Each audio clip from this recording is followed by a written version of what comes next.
416 was again put in the hole because he refused to eat his sausages, now filthy from being thrown all over the floor.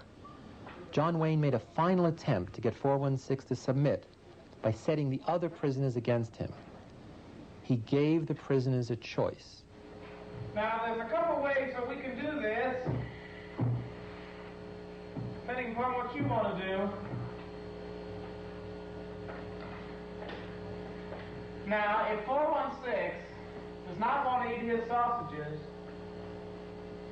then you can give me the blankets and sleep on the bare mattress,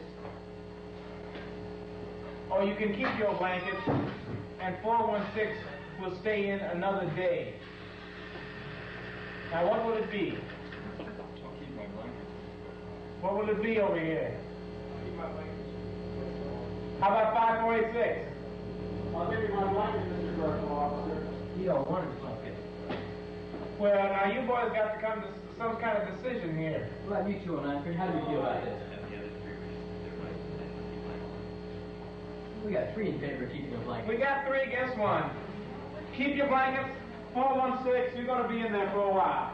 So just get used to it. I was watching all this on the television monitor in my office with one of my graduate students.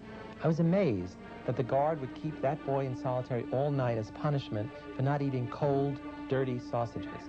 I was amazed that the prisoners would keep their blankets instead of letting 416 out of the hole. This was a true prison, where frustrated guards acted sadistically against prisoners like 416, who would not submit to their control, and where demoralized prisoners acted selfishly and shamefully. I told her that I was really impressed with what we had accomplished. In less than a week, she looked at me and said, "I think what you are doing to those boys is horrible."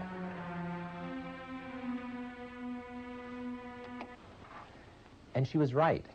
I had to end the experiment, because that's what it was, an experiment, not a prison. These were real boys who were really suffering, and that fact had escaped me. I and everyone else around me, except for that graduate student, had gotten so far into their prison roles, prisoner, guard, superintendent, whatever, that it was hard to separate reality from the simulation. It just didn't occur to me until she spoke out that I, as a psychologist, as a human being, had to do something about that suffering. I had to end the experiment. But it's important that we look back at what happened during the 6 days of our prison study, because there were many people other than psychologists who accepted our prison as a prison instead of as a psychology experiment. And their actions or lack of actions added to the reality of our simulation. First, there were the parents who accepted our arbitrary rules for visiting day. They too became drawn into our prison society by working within our prison system to try and better their son's condition.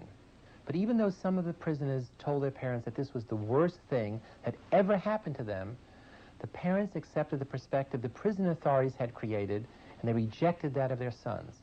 The power of the situation was stronger than the individual. And what about the priest who came to visit the prison? He didn't question the ethics of the experiment as he should have. He ended up giving the boys legal counsel instead of spiritual counsel. So he made the line between reality and illusion even more obscure. After the priest left, he called some parents who in turn called a public defender to come to the prison. The public defender watched as one by one the boys were brought in, handcuffed, wearing bags over their heads, to discuss their individual cases. He was only concerned with informing the prisoners of their rights as prisoners, not acknowledging that they were in fact college students locked up for a week in the basement of the psychology building. On day 5, the prisoners were brought in front of the parole board, consisting of psychology graduate students, secretaries, and others. The head of the parole board was Carlo Prescott, our prison consultant. What was really interesting was that Carlo was finally sitting on the other side of the parole proceedings.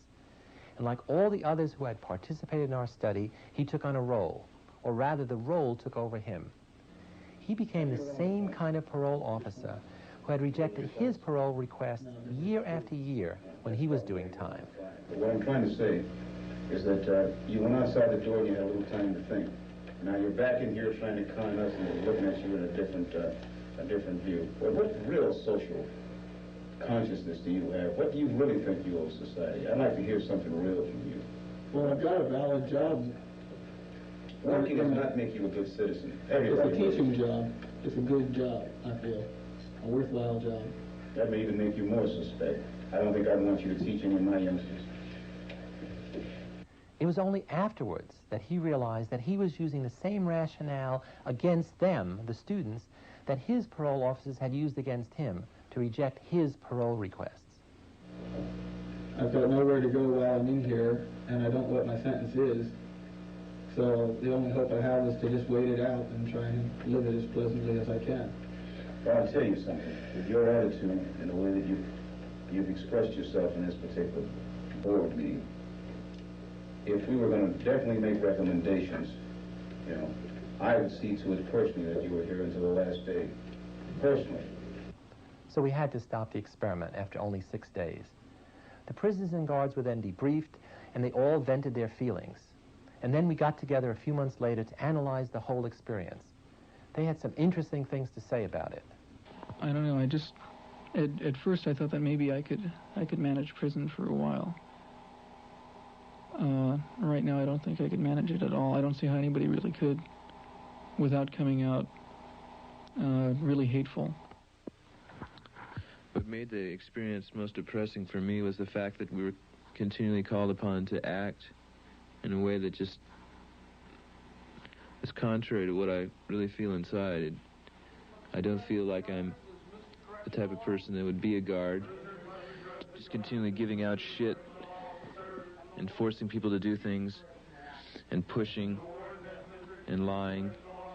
It just didn't seem like me, and to continually put on a face like that is just really one of the most oppressive things you can do. I had really thought that I was incapable of this kind of behavior. I was surprised, even no, I was dismayed to find out that I could really be that I could act in a manner so absolutely unaccustomed to anything I would even really dream of doing. And while I was doing it, I didn't feel any regret. I didn't feel any guilt. It was only afterwards when I began to reflect on what I had done that this behavior began to dawn on me, and I realized that this was a part of me I hadn't really noticed before.